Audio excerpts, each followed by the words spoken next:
రాజ్కుమార్ రావు హీరోగా mad dog films నిర్మించిన చిత్రం భూల్ చుక్ మాఫ్. వామికా గబ్బి హీరోయిన్ గా నటించిన ఈ సినిమా ట్రైలర్ చూసిన వారికి ప్రస్తుతం ఈ సినిమా తంతు చూస్తుంటే ఇదంతా కాకతాళీయం కదా అనిపించక మానదు. ఈ సినిమాలో హీరో హీరోయిన్ల పెళ్లి 2 రోజుల్లో జరగాల్సి ఉండగా హల్దీ వేడుక దగ్గర సీన్ ఫ్రీజ్ అయిపోతుంది. టైం లూప్ లో జరిగిందే మళ్లీ జరుగుతూ ఉంటుంది. ఇలాంటి చిత్రమైన పరిస్థితి నుండి బయటకొచ్చి అసలు తాను ప్రేమించిన అమ్మాయిని పెళ్లి చేసుకోగలనా లేదా అని హీరో సందేహపడతాడు. సరిగ్గా అలాంటి పరిస్థితే ఇప్పుడు ఈ సినిమాకు జరుగుతోంది. మే 9న భూల్ చుక్ మాఫ్ సినిమా ప్రపంచవ్యాప్తంగా విడుదల కావాల్సి ఉంది. అన్ని రకాల ఏర్పాట్లను ప్రొడక్షన్ హౌస్ చేసేసింది. అయితే ఎల్లుండి సినిమా విడుదలనగా టక్కున మ్యాడ్ డాగ్ సంస్థ యూటర్న్ తీసుకుంది.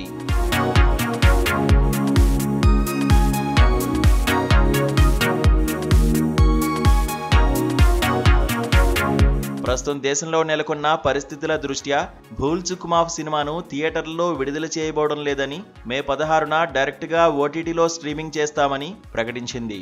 తమ చిత్రాన్ని బిగ్ స్క్రీన్స్ లో చూసుకోవచ్చని ఆశపడిన నటీనటులు, సాంకేతిక నిపుణుల ఆశలపైనే కాదు రాజ్కుమార్ రావు అభిమానులపై నీళ్లు గుమ్మరించినట్లు అయింది.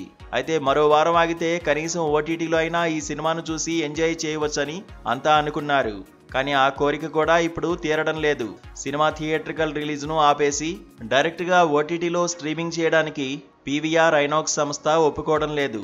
తమతో అగ్రిమెంట్ చేసుకుని ఇప్పుడు దానిని కాలరాచి ఓటీటీకి ఎలా వెళ్తారంటూ ప్రశ్నిస్తోంది. ఈ సినిమా విడుదలవుతుందనే నమ్మకంతో తాము 9వ తేదీ కంటే ముందే ఆన్లైన్ బుకింగ్స్ ఓపెన్ చేసి ఆడియన్స్ చేతిలో భంగపడ్డామని ఆగ్రహం వ్యక్తం చేస్తోంది. థియేట్రికల్ రిలీజ్ తర్వాత 8 వారాలకు ఓటీటీకి ఇవ్వాలనే అగ్రిమెంట్ను నిర్మాణ సంస్థ ఎలా కాలరాస్తుందని ప్రశ్నిస్తోంది. వీటికి సమాధానం కోసం కోర్టు తలుపు తట్టింది. దాంతో కోర్టు ఓటీటీ విడుదలపై స్టే విధించింది. ఈ పరిస్థితిని చూస్తుంటే సినిమాలో హీరో పెళ్లి అవుతుందా లేదా అని సందేహపడినట్టే ఈ సినిమా అసలు ఇప్పట్లో విడుదలవుతుందా లేదా అనే సందేహం కలుగుతోందని ప్రేక్షకులు వాపోతున్నారు. ఇరు వర్గాల వాదనలు విన్న అనంతరం న్యాయమూర్తి కేసును జూన్ 16కు వాయిదా వేశారు.